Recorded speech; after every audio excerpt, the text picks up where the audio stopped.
How to get out of your state without a job? Well, here's the caveat. You're going to need some savings. Unless you're trying to hitchhike it and, really, really wing it, which is crazy to me. But if you're trying to do it the wise way, you're going to need some savings. I got 3 steps for you, all right? So, first off, depending on where you're at and where you're going, is going to determine how much you need to save. For people like me, going from California to Texas, I saved a conservative amount, which is around 10 grand, give or take. I actually had a little bit more than that, but that's money. I had savings, but then I had emergency money. But I didn't touch the emergency money. I only based it off of the 10 grand that I saved up for the spending. So that's the first thing you're going to need. You're going to need at least 10 grand savings if you're doing from Cali to somewhere else in the country. But let's just say you're going to like a cheaper area than Cali, like Nebraska, New Hampshire, all that stuff. You probably need less money. Or if you're going to Vegas or Nevada, you might even get by with less money than that. So just look at the energy costs of the area you're going to, the real estate costs or the rent costs. Also the, just the average overall cost of that area to determine how much you should be saving. Now, this is how I calculated how much money I would want to be saving. Basically, let me dive into it, okay? So, I want to get out of Cali. Cali is a freaking trash heap. It's neo Venezuela, circa post Cesar Chavez. It's a trash state. It's going to heck in a ham basket. They're probably going to lock down this winter, 2021. Gavin Newsom's already has enough signatures, actually, as of right now, from what I heard, to be recalled, or at least for the petition is passed for it to at least be decided on a vote, I think. But other than you just being in an oppressive state, let's just say you're sick and tired of living at your parents' house, which is what I was in that boat, or maybe you're in a rough patch, you want to start things over, or you're in a rut, in a plateau in your life, you're thinking about going somewhere you always wanted to go, but you don't have a job where you want to go. This is how you're going to do it. But you're thinking to yourself, okay, I got the money, but I don't have a job. Perfect. Got a solution for you. It's called Airbnb or other third-party applications that are like that. What Airbnb does is it allows you to go past the background check. It allows you to go past credit applications. It allows you to go past having proof of income. All you literally need is just your savings. You might even be able to just use a credit card. You want to run up your credit card, you can do it that way if you're thinking about doing things even riskier. But in less than a month, I was able to plan out where I was going, and I booked my flight, and I was there in the spot where I wanted to be, on my own, entire place rented out for a month.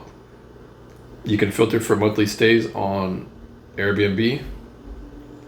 That is what I would recommend if you're trying to move out and set up shop or set up your life somewhere else. Now, here's the stipulation. Here's the problem. If you have a car.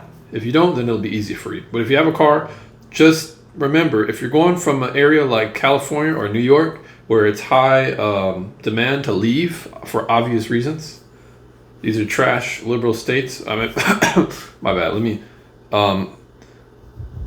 If you're trying to leave an area that's in high demand for leaving, where there's a lot of negative migration going out, the demand is going to be higher in terms of shipping your car out there.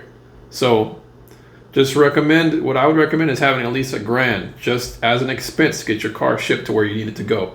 That's if you're going to do open carry. If you're doing enclosed, it's going to be more expensive. But open carry, car on a flatbed, travel on the interstate, just think about $1,000. Now here's the stipulation with that.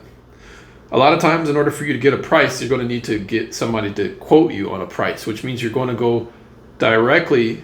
Now you're not going to go directly to the carrier. You're going to go to a broker, and the broker is who's going to connect you to the carrier. Okay, so the broker is going to place bids on having your car shipped to where you want it to go at a certain price. Now, what you need to do is get a buffer of time so that you can really get a concrete date on when your car is getting picked up from your original place, because you want to make sure that it's not too far away from your departure at the airport, right? So the time you leave the place you're leaving, you want to make sure that that time is close to the time the carrier comes and picks up your car. Now you need to get in concrete the date with your broker, all right? Don't make the mistake I did, which is kind of like tentatively playing it by ear and hoping the broker gets back to me on the time, because I actually had to cancel a flight. Now, because the way I did it, the first time I actually failed to launch, which I didn't mention, is there was an idiot broker who was basically doing things very lackluster, and he was not being professional at all. I forgot your name, but you know what I'm talking about.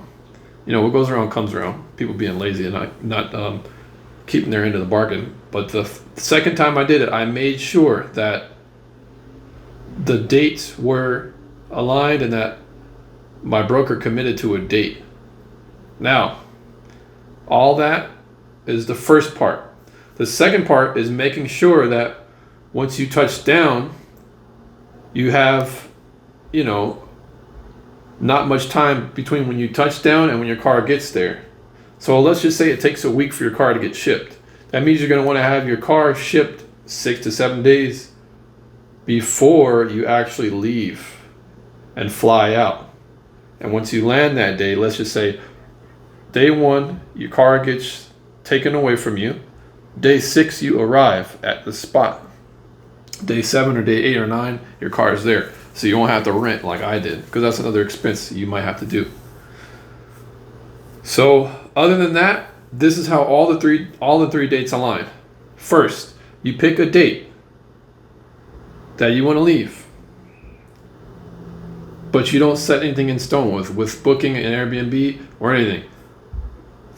Now, after you do that, secondly, you make sure that your broker can get you committed on a date on when your car will get picked up and when it will arrive at the location that you desire. So then you align all those things, you pay the transport guy, then you book your Airbnb, then you book your flight. That's how you do it. You do it in that order. But make sure the first one is paying your broker and solidifying that time and date. With all that being said, I'm here now. I actually been here for a month. I'll update you guys on how that's going for me in the next video. But I'm telling you, like, especially if you're in my situation, I'll just get into it in the later videos. But yeah. All right, y'all. You guys take care.